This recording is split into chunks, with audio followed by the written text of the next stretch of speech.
Hello, tutorial viewers. I'm Sam, and this is a tutorial on how to make...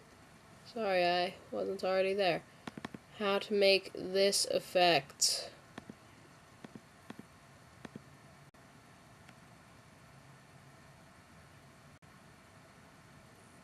Just a note, it's not supposed to be that slowed down, but everything slows down when I am using QuickTime Player. Alright.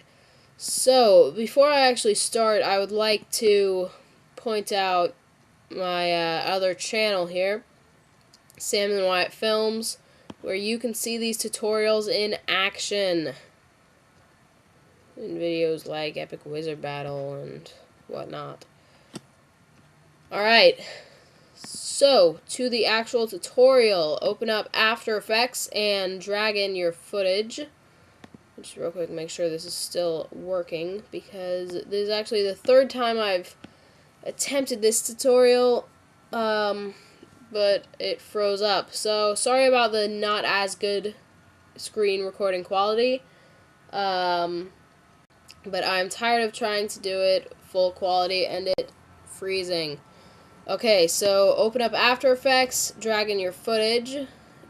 You should already have a basic After Effects understanding when you're watching this tutorial, because this is not a basics class. Alright, so go around to where you shoot, but I'm getting ahead of myself.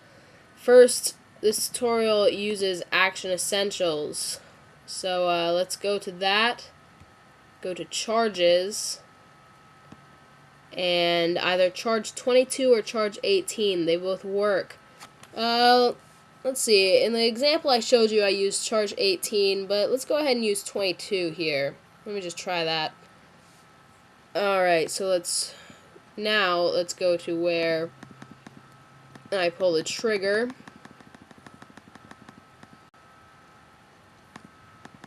Alright, right about there.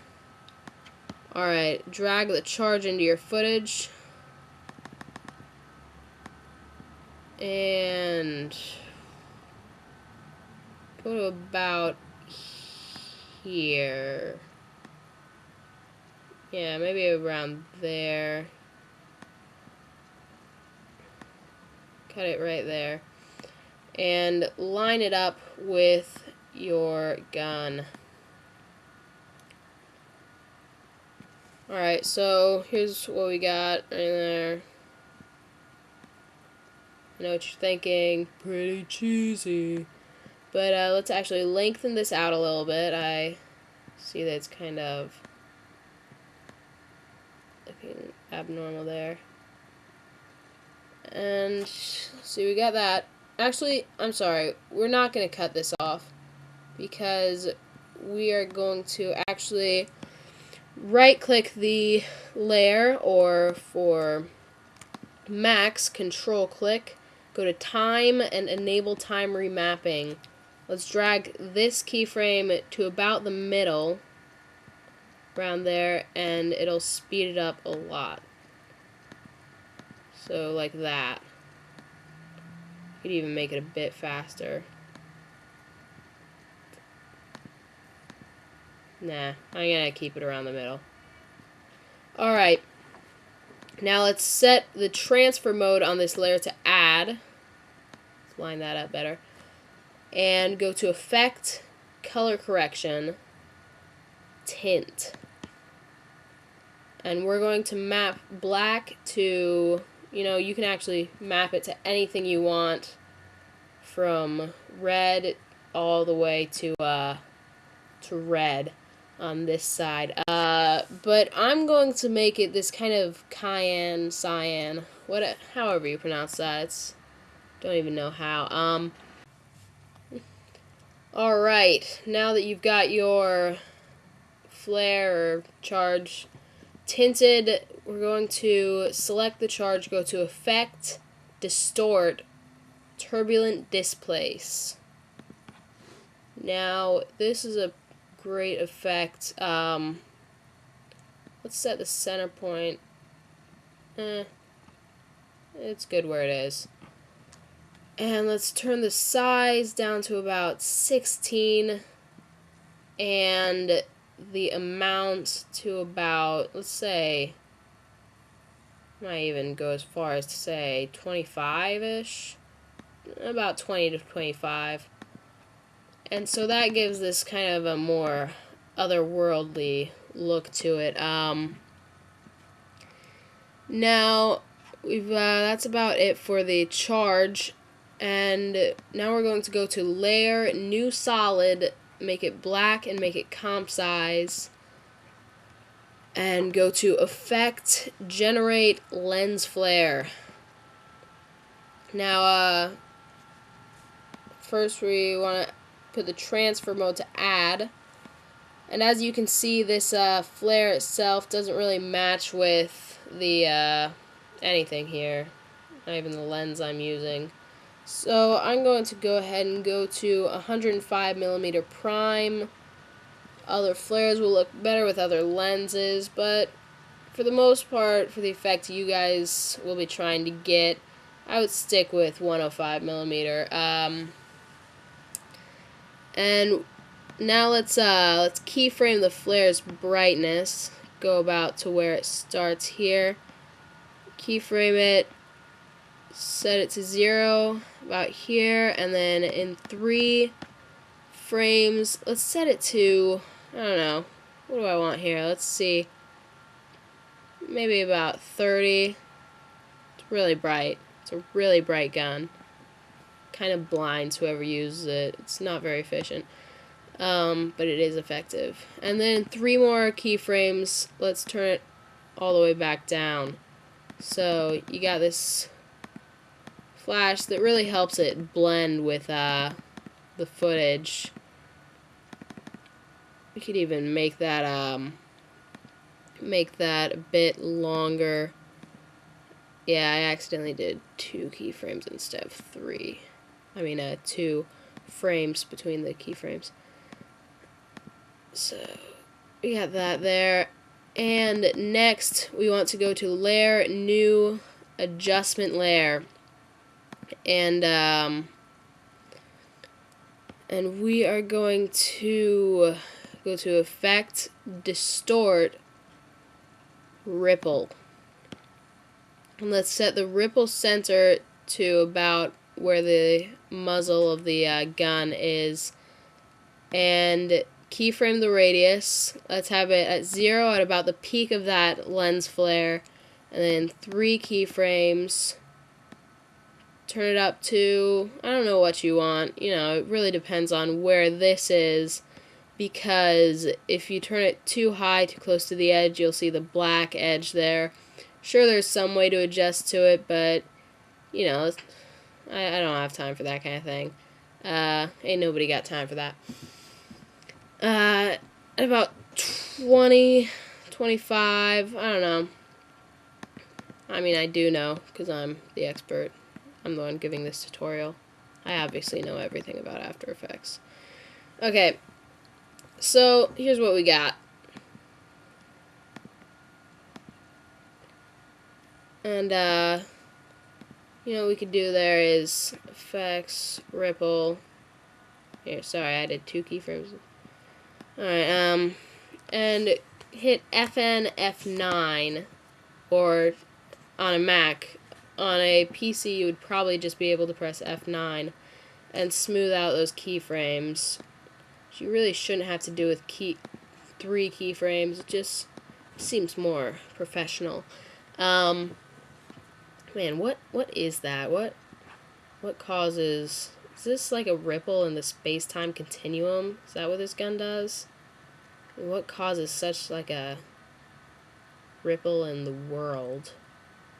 Is this a sonic pistol, or are those sound waves? But that's beside the point. So we got that there, and we're just about done, except for what we're gonna do now is make the flame or plasma or whatever this is and interact with the environment a little bit more. So we're going to go Layer, New Solid, make it cayenne or cyan. Still don't know how to pronounce that. It's like Celtics or Celtics or whatever. Make it comp size and make it invisible. Take the pen tool, and what we're going to do is we're just going to use the pen tool around where you think that this light's going to hit your anything. So maybe around my torso here, my knuckles, my thumbses,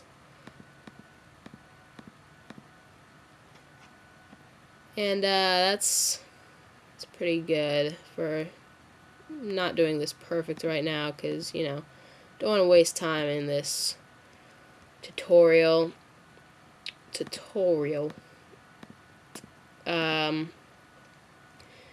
Now let's make another new solid, same as the last one. This time we're going to go to the ellipse tool. It'll probably be the rectangle tool when you start. Just hit Q, go to ellipse tool, and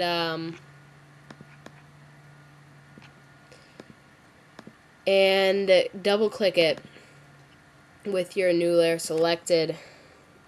And I'm going to shrink the mask a little bit here, because if the mask reaches to the edge, it'll do weird when I feather it. And put it right about at the at this tree here. Let's scale the whole thing down a little bit first. And now we're going to make this one visible again. Set both of the transfer modes to add, and then go to the mask and mask feather. And we're going to turn up the feather amount.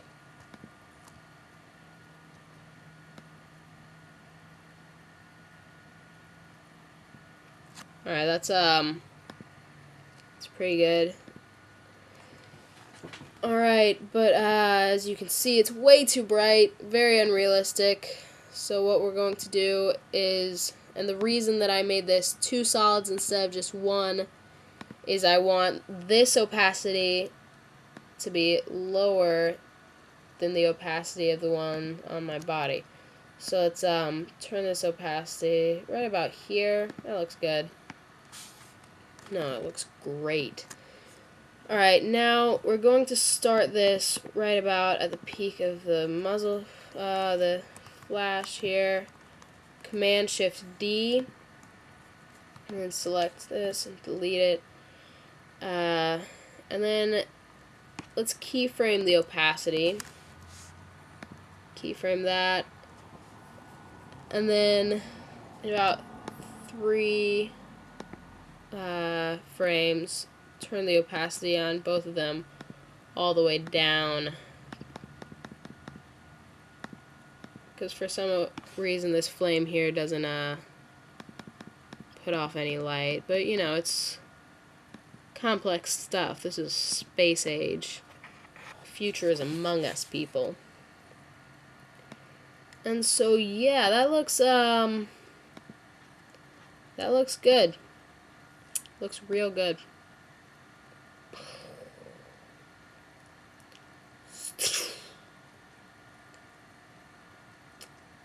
Looks real good.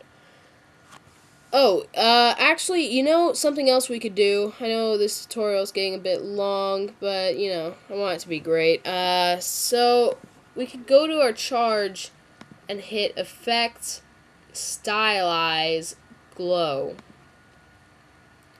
And just add a little bit of a glow to it. So, turn up the glow radius, maybe.